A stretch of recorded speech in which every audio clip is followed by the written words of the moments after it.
ఓం సర్వరూపమయీం దేవీం సర్వం శక్తిమయం జగత్ అతోహం విశ్వరూపాం త్వాం నమామి శ్రీలలితాంబికాం నమామి శ్రీలలితాంబికాం.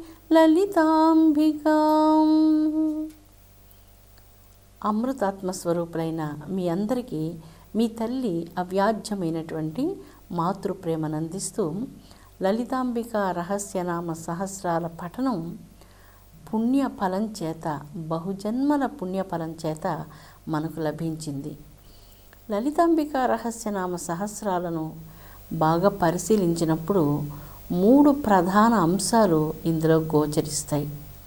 మొదటి అంశము సృష్టికి మూల కారణ శక్తి అయినటువంటి జగన్మాతను కీర్తించడంతో లలితా సహస్రనామం ప్రారంభమవుతుంది. ఈ ప్రధాన అంశం సృష్టికి మూల కారణం తల్లి అన్నటువంటిది స్పష్టం. శ్రీమాత, శ్రీ మహారాజ్ఞి, శ్రీమత్సింహాసనేశ్వరి అంటూ ప్రారంభించి మహాలావణ్య సేవదిహి అంటూ అమ్మవారి యొక్క సమగ్రమైనటువంటి సాకార రూపంలోనే నిర్గుణ పరబ్రహ్మ తత్వము జగజ్జనని యొక్క దివ్య శరీరంలో అజాండ భాండాలన్నీ కూడా అమరి మనకు గోచరిస్తాయి. అజాండ భాండాలను పరిపాలించేటువంటి బ్రహ్మాండ భాండోదరి జగజ్జనని లోకైక దీపాంకురి. అటువంటి తల్లి యొక్క దివ్యతత్వంలో ప్రధానంగా మొదటి అంశంలో మనకు గోచరించేది ఈ సృష్టికి మూల కారణమైనటువంటి శక్తి పరబ్రహ్మము, పరబ్రహ్మమయ్యి. పరబ్రహ్మమయ్యే ఈ సకల చరాచర సృష్టికి మూల కారణము. ఆ పరబ్రహ్మమయ్యే ఈ సకల చరాచర భూతాలన్నింటి యందు ఉన్నది అన్నటువంటిది మొట్టమొదటి అంశంగా లలితా సహస్రనామాలలో మనకు గోచరిస్తుంది. రెండవది రకరకాల యోగాలను గురించి లలితా సహస్రనామం మాట్లాడుతుంది. భక్తి యోగము. భక్తిని కలిగినటువంటి వారికి అమ్మ ఏం చేస్తుందో ఇక్కడ చెప్తుంది. భక్తి వశ్య భక్తి యోగం కనపడుతుంది, కుండలిని యోగం కనపడుతుంది. ఇలాగా మోక్ష యోగాలు ఎన్నో యోగాలను గురించి ఇందులో వర్ణించారు. గ్రంథులను గురించి వర్ణించారు. ఈ గ్రంథి భేదనం దేనివల్ల సాధ్యం కాదు. ప్రాణాయామం వల్లనే 3 గ్రంథులను భేదించడం సాధ్యమవుతుంది. అందువల్ల ఈ గ్రంథి భేదనం గురించి, కుండలిని శక్తిని గురించి, కుండలిని యోగం గురించి, భక్తి యోగం గురించి, అనేక యోగాలను గురించి, అనేక రహస్యాతి రహస్యమైనటువంటి ఎన్నో తత్వాలు ఈ యొక్క మంత్రాలలో మనకు గోచరిస్తాయి. అందుకే లలిత రహస్యనామ సహస్రాలు అంటూ కీర్తించబడ్డాయి. ఎన్ని యోగాలు, ఒక్క యోగం కాదు ఇందులో మనకు గోచరించేది. ఇన్ని యోగాల సంపుటీకరణాన్ని తెలియకుండానే ప్రతినిత్యం మీరు పారాయణం చేస్తూ ఉన్నారు. ఇన్ని యోగాలు, ఇన్ని ఆధ్యాత్మిక రహస్యాలను తనలో నిక్షిప్తం చేసుకుని ఉన్నది జగన్మాత అయినటువంటి లలితా భవానీదేవి. మూడవది అజ్ఞాన నివృత్తి, మోక్షానికి మార్గాన్ని నిర్దేశనం చేయడం. అజ్ఞాన నివృత్తి, నీరాగ రాగమదన ఈ మంత్రాలంతా మనకు అద్వైతాన్ని గురించి ప్రబోధిస్తూ ఈ మంత్రరాజాలను పఠించడం చేత జగజ్జనని భక్తులకు ఏ విధమైనటువంటి ఆధ్యాత్మిక జ్ఞాన లాభాన్ని అందిస్తుందో ఇక్కడ తెలియజేస్తున్నారు. ఈరోజు మంత్రం రాగమదని. రాగమదని ఈ మంత్రం చాలా అద్భుతమైనటువంటిది. దేవతలు, రాక్షసులు క్షీరసాగరాన్ని మథించారు. ఒక్కసారి వాళ్ళు దేవతలు, రాక్షసులు క్షీరసాగరాన్ని మథించి అందులో నుంచి అనేక రకాలైనటువంటి వస్తువులు ఉత్పన్నమయ్యాయి. చిట్ట చివరకు అమృతం ఉత్పన్నమైంది. ఇక్కడ జగజ్జనని ఆరాధించేటువంటి ప్రతి భక్తుని అంతరంగాన్ని జగన్మాత నిరంతరం మధిస్తూ ఉన్నది. మధించాలి. శరీరానికి, మంత్రానికి మధ్యలో మథనం జరుగుతూ ఉంది. మంత్రం అమ్మ యొక్క సూక్ష్మ స్వరూపం. ఆ మంత్రశక్తి ద్వారా మానవ జీవితంలో రాగాలను మదిస్తూ ఉన్నది. ఇదివరకు మనం చెప్పుకున్నాం రాగం గురించి. ఒకే వ్యక్తి మీద ఉన్నటువంటి మోహాన్ని రాగం అని చెప్పుకుంటున్నాం. ఈ రాగాన్ని జగన్మాతను సేవించినటువంటి నిజభక్తులకు మాత్రం అనుగ్రహాన్ని ఇచ్చి వారి రాగాన్ని అమ్మ మదిస్తూ ఉన్నది.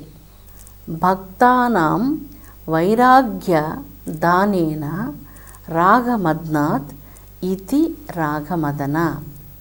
సంస్కృతంలో మనం చెప్పుకున్నాం, భక్తులకు వైరాగ్యాన్ని ప్రసాదించేందుకు, వైరాగ్య దానేన వారికి వైరాగ్యాన్ని ప్రసాదించేందుకు జగజ్జనని వారి హృదయంలో ఉన్నటువంటి రాగాలను మద్నాత్ మదిస్తూ ఉన్నది. అందువలన జగజ్జననికి రాగమదన అన్నటువంటి నామం వచ్చింది. ఇందాక మనం చెప్పుకున్నాం కదా, దేవతలు రాక్షసులు ఒక్కసారి మాత్రమే క్షీరసాగర మదనాన్ని చేశారు. జగదంబ తన భక్తుల మీద మిక్కిలి అనురాగంతో వారికి వైరాగ్యాన్ని దానం చేసేందుకు వారి హృదయంలో ఉన్నటువంటి రాగాన్ని మదనం చేసి వారిని అనుగ్రహించి వైరాగ్యాన్ని ప్రసాదిస్తున్నది. వైరాగ్యము అంటే భగవంతుని మీద అనన్యమైనటువంటి భక్తి, అనన్యమైన ప్రేమ, సర్వస్య తన అంతరంగాన్ని, జీవితాన్ని భగవంతునికి అర్పించడం. దీన్ని వైరాగ్యము అని మనం చెప్పుకుంటున్నాం. అటువంటి వైరాగ్యాన్ని భక్తులకు అనుగ్రహించాలి కనుక మన అంతరంగంలో ఉన్నటువంటి రాగాలను మదనం చేసి జగజ్జనని అద్భుతమైనటువంటి వైరాగ్యాన్ని భక్తులకు ప్రసాదిస్తున్నది. 3 బీజాక్షరాలు కలిగినటువంటి మంత్రం చాలా పవిత్రమైనటువంటిది. రాగాలు మనలో పోనంత వరకు అంబ యొక్క అనుగ్రహానికి పాత్రులం కాలేం. ఆ రాగాలను మనం నశింపచేసుకోలేం. అందుకే అమ్మ ఇక్కడ వైరాగ్య దానేన వైరాగ్యాన్ని దానం చేసేందుకోసంగా మన అంతరంగంలో ఉన్నటువంటి రాగాలను మదిస్తూ ఉన్నది అంటూ ఈ మంత్రరాజ్యం తెలియజేస్తుంది. లలితా సహస్రనామాలలో మీరు నీరాగ అన్నటువంటి మంత్రరాజ్యాన్ని పఠించేటప్పుడు అమ్మ మన అంతరంగంలో ఉండకూడనటువంటి ఈ రాగభావాన్ని జగజ్జనని సమూలనంగా నశింపజేస్తూ ఉన్నది. అందుకే నీరాగ అన్నటువంటి మంత్రరాజము 3 బీజాక్షరాలతో ఉన్నటువంటి అద్భుత మంత్రరాజము. నిర్మధ, ఈ బీజమంత్రం కూడా 3 బీజాక్షరాలు కలిగినటువంటిది. మదరహితురాలు. నిర్మధ అంటే మదం, మదరహితురాలు, మదం లేనటువంటిది అని అర్థం. మనందరం చూస్తుంటాం, ఏనుగును మనం చూసినప్పుడు ఏనుగుకి కొన్ని సందర్భాల్లో ఒక విధమైనటువంటి పిచ్చి లాంటిది వస్తుంది. దాన్ని ఏనుగుకు మదం ఎక్కింది అంటారు. ఆ ఏనుగు విశృంఖలంగా మనుషుల మీద పడి మనుషులకు అపకారం చేస్తూ ఉంటుంది. ఇక్కడ మానవులలో ధనం వల్ల కలిగేటువంటి మదం, విద్య వల్ల కలిగేటువంటిది, అందం వల్ల కలిగేటువంటిది, కులం వల్ల కలిగేటువంటిది, ఇలాగ ఎన్నో రకాలైనటువంటి అష్టమదాలు మానవ జీవితంలో మాలిన్యాలుగా మనల్ని విడిచిపెట్టకుండా ఉన్నటువంటి ఈ మాలిన్యాలు అమ్మ పాదాంబుజాలను మనం భక్తితో సేవించడం వల్ల నిర్మధ, ఏ విధమైనటువంటి మదాలు లేనటువంటి జగజ్జనని మనకున్నటువంటి ఈ అవగుణాలను సమూలనంగా తొలగిస్తుంది, మనలను ఆ అష్టమదాల నుంచి రక్షిస్తుంది. అందుకే అమ్మను నిర్మద అంటూ ఈ మంత్రరాజంలో కీర్తిస్తూ ఉన్నారు. శ్రీ లలితా సహస్రనామాలు పరిపూర్ణమైనటువంటి ఒక ఆత్మజ్ఞాన శాస్త్రంగా ఒప్పారుతూ ఉన్నాయి. ఆత్మజ్ఞాన శాస్త్రం, శాస్త్రాలకే శాస్త్రం, జ్ఞానాలకే జ్ఞానం, వేదాలకే వేదం, సమస్త సృష్టికి మూల కారణమైనటువంటి మహత్వపూర్ణమైన శక్తిని గురించి మాట్లాడేటువంటివి ఈ మంత్రరాజాలు. అందువలన ప్రతి మంత్రానికి ఒక్కొక్క అద్భుత ఫలాన్ని సాధకులు పొందుతూ ఉన్నారు. అందుకే ఒక పరిపూర్ణమైన ఆత్మజ్ఞాన శాస్త్రంగా ఒప్పారుతున్నది అని చెప్పుకోవడం ఎంత మాత్రం అతిశయమైనటువంటి మాట కానే కాదు. మనలో ఉన్నటువంటి అజ్ఞానాంధకారాన్ని మనకు స్పష్టంగా తెలియజేస్తున్నాయి ఈ మంత్రరాజ్యాలు. మనం బాగా మనస్సు పెట్టి భక్తితో, అంతర్ముఖమైనటువంటి భక్తితో, నిర్మల భక్తితో ఈ నామాలను పారాయణం చేసినప్పుడు మనలో ఉన్నటువంటి అజ్ఞానాంధకారాన్ని గురించి మనకు తెలియజేస్తున్నాయి. ఆ అజ్ఞానాంధకారం నుంచి ఎలాగా మనం విముక్తిని పొందాలి అన్నటువంటి మార్గాన్ని గురించి కూడా మనకు ప్రబోధం చేస్తూ ఉన్నాయి. ఎవరు మనకు రక్షణ ప్రసాదిస్తారు అన్నప్పుడు ఆ జగజ్జనని దక్షిణామూర్తి రూపిణి అయి, గురువులకు గురువైనటువంటి దక్షిణామూర్తి రూపిణి అయి జగన్మాత తన భక్తులను కాపాడుతూ ఉన్నది. నీరాగ రాగమదన ఈ 2 మంత్రాల్లోనే అమ్మ మనకి ఎంత చేస్తుందో మనకు అర్థమవుతుంది.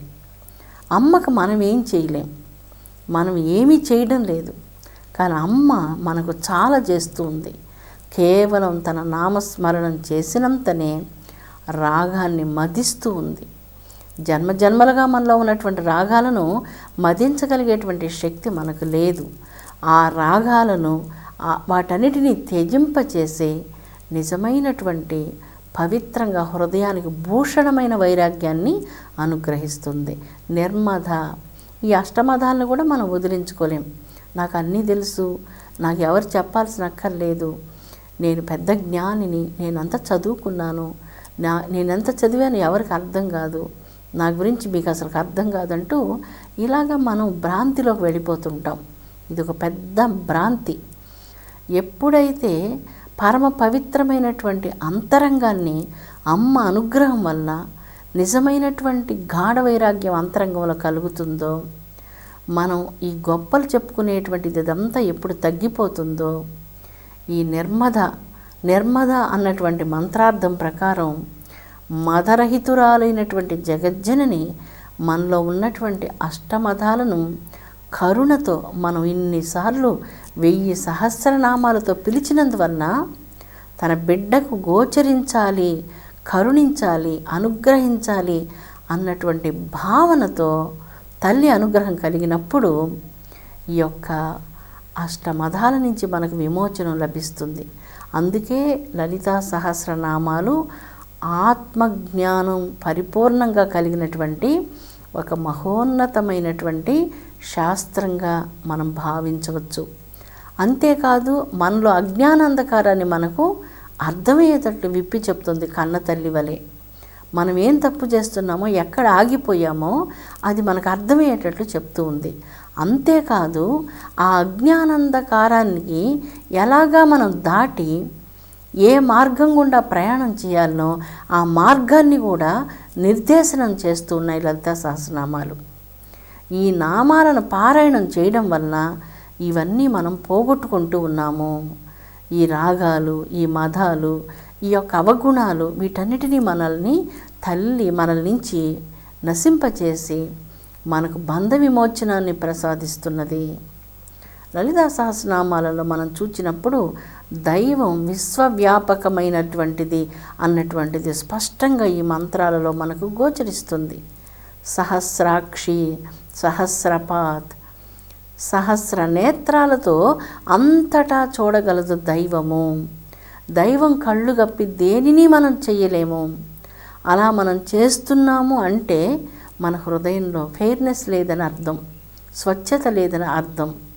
అందుచేత ఈ యొక్క సహస్రాక్షి, సహస్రపాత్ 1000 పాదాలతో, 1000 హస్తాలతో, 1000 నేత్రాలతో సర్వత్రా వ్యాపించి సర్వాన్ని తాను దర్శించగలదు దైవశక్తి అన్నటువంటిది ఇక్కడ గోచరమవుతూ ఉంది. అద్భుతమైనటువంటివి మంత్రాలు. అంతరంగాన్ని కొంచెం అమ్మ పాదాల దగ్గర ఉంచి భక్తితో ఈ భావనతో మీరు చేసినప్పుడు, భావన చాలా ప్రధానమైనటువంటిది. భావన లేనప్పుడు శక్తి తక్కువగా ఉంటుంది. భావన ఎంతెంత అధికంగా ఉంటుందో ఆ మంత్ర పఠనం మహాశక్తిపూర్ణమవుతుంది. మీ యొక్క ఇచ్ఛ త్వరగా నెరవేరుతుంది. మీ ఇచ్ఛ ఏదైనా కానీ మోక్షమైనా కానీ అది ఖచ్చితంగా జగన్మాత నెరవేర్చి తీరుతుంది. అటువంటి దివ్యశక్తి సమన్వితములైనటువంటివి లలితాంబిక రహస్యనామ సహస్రాలు. అందుకే మహత్వపూర్ణమైనటువంటి పరిపూర్ణమైనటువంటి వేద విజ్ఞానంతో నిండినటువంటి ఈ శాస్త్రం ప్రతి మంత్రాలు ఇందులో అద్వైత అర్థాన్ని గురించి సూచిస్తూ ఉన్నాయి, అద్వైతత్వాన్ని గురించి సూచిస్తూ ఉన్నాయి. ఒక విధమైనటువంటి తపస్సును మనకు నిర్దేశిస్తూ ఉన్నాయి. మన అంతరంగం మనకు తెలియకుండానే తపస్సు చేస్తూ ఉంటుంది. తామగ్నివర్ణం తపసాజ్వలంతీం కదా అమ్మ యొక్క వర్ణం అగ్నివర్ణం. అగ్నివర్ణం చాలా సుందరంగా ఉంటుంది. ఏ అమ్మ యొక్క అగ్నివర్ణంలో ముక్కోటి దేవతలందరూ నిరంతరం ఏ కాంతి లహరుల యొక్క సముద్రంలో అలాగా పూర్తిగా నిమగ్నులై ఉంటారో ఆ దివ్య కాంతి, ఆ సుందరమైనటువంటి అగ్నికాంతి, ఆ దివ్య తేజస్సు సకల మానవులను రక్షించునుగాక అని మనం అమ్మను ఎన్నోసార్లు ప్రార్థించి ఉన్నాం. అటువంటి ప్రార్థన ఆంతరంగికంగా గాఢంగా హృదయం యొక్క లోతుల్లో నుంచి రావాలి. అప్పుడు ఆ ప్రార్థన చాలా శక్తివంతంగా ఉంటుంది. ఒక్కసారి మీరు లలితా సహస్రనామాలు పారాయణం చేస్తే అది 1,000,000 సార్లు పారాయణం చేసినంతగా అమ్మ యొక్క అనుగ్రహాన్ని మీరు పొందగలరు. పైన ఆషామాషిగా ఏదోగా చేస్తున్నామన్నటువంటి భావంతో చేస్తే అలాగా మనం 1000 ఏళ్ళు దీన్ని పారాయణం చేసిన ఈ యొక్క పవిత్రత మనకు అర్థం కాదు. మనం దాని యొక్క పవిత్ర ఫలితాన్ని పొందలేకపోతాం.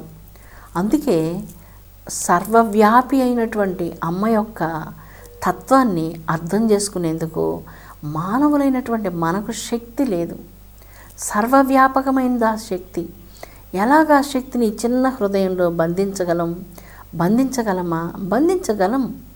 ఎలాగా? పెద్ద కొండను దాని ముందుకు ఒక చిన్న అద్దం తీసుకుని వెళ్ళి ఆ కొండ ముందు ఉంచినప్పుడు ఆ అద్దంలో ఆ చిన్న కొండ అలాగా అమరిపోతుంది.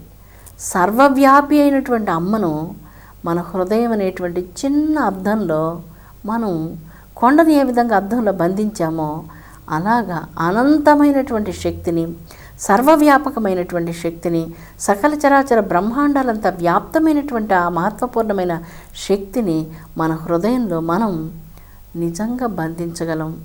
హృదయవాసిని అయినటువంటి తల్లి, హృదయస్థ, మన హృదయంలోనే నిరంతరం విరాజిల్లేటువంటి తల్లిని మన హృదయంలో మనం సాక్షాత్కరించుకోగలం. అపూర్వమైనటువంటి ఆ వెలుగును మనం దర్శించగలం. ఇంతకాలం ఎందుకు ఇంత అజ్ఞానంలో, ఇంత చీకట్లో ఉన్నాం? ఎందుకు నేను నాది అనేటువంటి తరతమ భేదభావాలతో ఉన్నాం? ఈ భేదభావాలన్నీ కరిగిపోతాయి. హృదయం స్వచ్ఛమవుతుంది. ఆనందం మన స్వరూపమవుతుంది. అనంతమైనటువంటి వెలుగులో నిరంతరం విహరిస్తూ ఉంటారు. అనంతమైనటువంటి ఆనందాన్ని నిరంతరం అనుభవిస్తూ ఉంటారు. ఆనందం ఇట్టిదని వర్ణించడం ఎవ్వరికీ తరం కానటువంటిది. అటువంటి బ్రహ్మానంద సుఖాన్ని అందరూ అనుభవించాలని, అమ్మ యొక్క దివ్య అనుగ్రహానికి సకల ప్రాణికోట్లు పాత్రలు కావాలని అమ్మ పాదపద్మాలకు భక్తితో నమస్కారం చేద్దాం. విశ్వశాంతి వర్ధిల్లునుగాక. ఓం శాంతి శాంతి శాంతి.